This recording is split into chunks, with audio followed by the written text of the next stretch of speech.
Chapter 1, Part 2, A Picture Puzzle. Before I interviewed anyone, I read Helter Skelter. I saw what the fuss was about. It was a forceful, absorbing book with disquieting details I'd never heard before. In their infamy, the murders had always seemed to exist in a vacuum, and yet, reading Bugliosi's account, what had seemed flat and played out was full of intrigue. I made notes and lists of potential interviews, trying to find an angle that hadn't been worked over. Toward the beginning of the book, Bugliosi chides anyone who believes that solving murders is easy. In literature, a murder scene is often likened to a picture puzzle.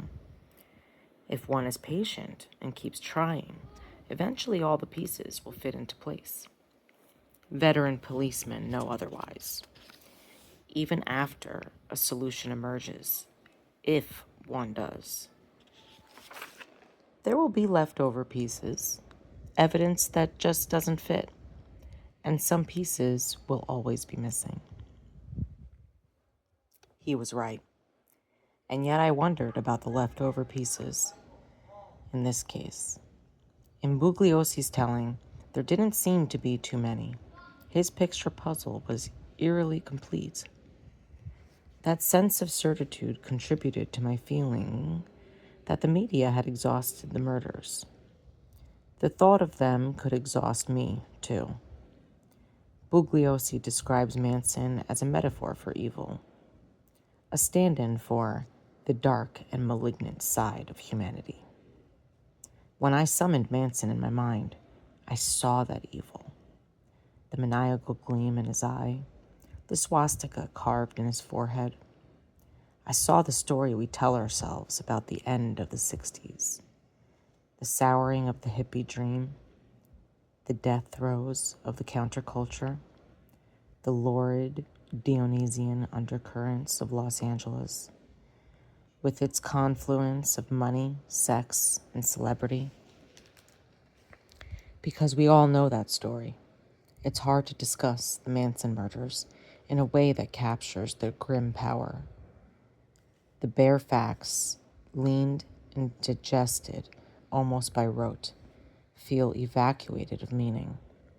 The voltage that shot through America has been reduced to a mild jolt, a series of concise Wikipedia entries and popular photographs. In the way that historical events do, it all feels somehow remote, settled. But it's critical to let yourself feel that shock, which begins to return as the details accumulate. This isn't just history. It's what Bugliosi called, in his opening statement at the trial, a passion for violent death. Despite the common conception, the murders are still shrouded in mystery. Down to some of their most basic details, there are at least 4 versions of what happened, each with its own account of who stabbed whom with which knives, who said what, who was standing where. Statements have been exaggerated, recanted, or modified. Autopsy reports don't always square with the trial testimony. The killers have not always agreed on who did the killing.